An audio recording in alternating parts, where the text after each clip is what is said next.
Today I'm speaking with Dr. Ronan Kavanagh, a rheumatologist from Galway, Ireland. Welcome, Ronan, and thanks for speaking with us today on the ISQA Knowledge Portal. I just wanted to talk initially about the social media tools that you're currently using. Can you tell us a bit about them? Yeah, sure. I mean, I tend to divide them into my sort of inbound social media tools and my outbound ones. So my inbound social media tools are the ones which keep me informed and educated, and they are primarily Twitter and Google Reader are the sort of two most important ones for me. And then when I'm trying to broadcast or send information out, I also use Twitter, but I'll use Facebook, and I blog on a WordPress platform as well. So they're my primary tools. That's great. That's quite a few of them. I mean, you must be a very busy clinician. What is it about social media in general that you find most useful or has helped you in the way that you work? Well, I suppose I'm a sociable sort of being. Maybe we all are. The thing that social media has done for me, it has reinvigorated an interest in medicine that I haven't really felt since I was a medical student. I mean, it's easy to overstate it, but certainly Twitter for me has transformed the way in which I learn by, if you like, democratizing the flow of information that comes to me from clinicians that I respect and like all around the world. So it's kind of got me excited about medicine again, which is great. That's fantastic. I'm sure that would be quite surprising to some of our viewers. But can you tell us a bit more about how social media has been integrated into your life? What kind of devices you're using, and how often you might spend time using the number of social media platforms you've mentioned? I suppose it depends whether I'm doing an interview or whether I'm telling my wife. I probably spend a lot more time on social media channels than I should. Uh-huh. It's fantastic, but I've had to limit the amount of exposure I have to it because it's all consuming and very addictive. So I primarily use it on my work-based computer. I have a computer at home which I use. I install and uninstall Twitter periodically on my phone when it's all sort of getting too much for me. But it's very pervasive. I'm using it between patients, over coffee, over lunch, when it's on my phone, possibly on the way home in the car, anytime really. And that's what's great about it. You're sort of learning on the job rather than saving up all your questions if you can remember them for your annual scientific meeting or a meeting with colleagues. That's great. I feel the same way about Twitter, and in fact, it's through Twitter that I met you and I got to know you, and I wouldn't know who you were. You would have just been another doctor in Galway, but through Twitter, I've really glimpsed what it is that you do with social media and how that's improved the way that you work. Can you describe to our listeners what it is the most that you like about Twitter? What I like most about it is the mix of stuff. It's not just medicine. So I was joking with a friend during the week there saying, you know, a spoonful of sugar makes the medicine go down. I mean, it's medicine interspersed with all of my other interests, and interests I didn't even know I had. So I'm interested in the arts and I'm interested in technology. So I keep up to date with all of those things, and interspersed with that is some medicine. So it's a nice mix, and of course it's inherently social. That's what I like about it. So it's not a static learning platform. You're learning from other people, and they're learning from you. So it adds a nice dynamic to it. Social media is also great for introverts, isn't it? Because it gives you a voice that you may not necessarily want to express something in a social environment. Yes, absolutely. You know, I have some medical friends who maybe aren't as outgoing as I am, and it's great to see them on the platform and saying things that I hadn't imagined they were going to say. Yeah. Is there any examples that you can give, or maybe just one example of how Twitter's really worked for you, or there's been a case or something that's perhaps highlighted the impact of Twitter?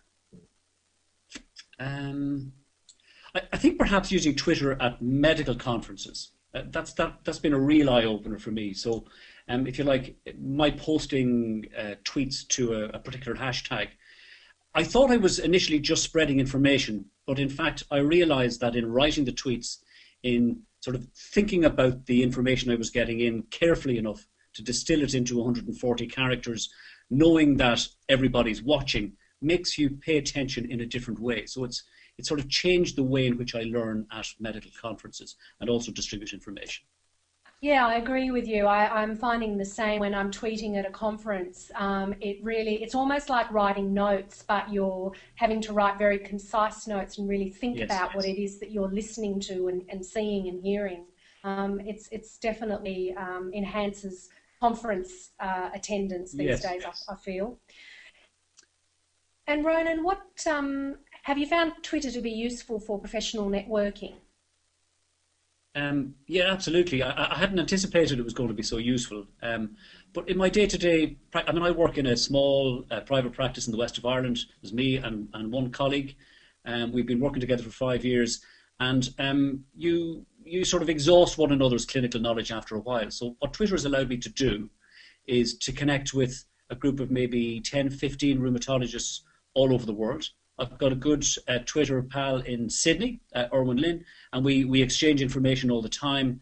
And people in Germany, in South America, in France, in the UK. So it's a great way of keeping in touch with colleagues and getting their perspective on medicine and their sharing of information.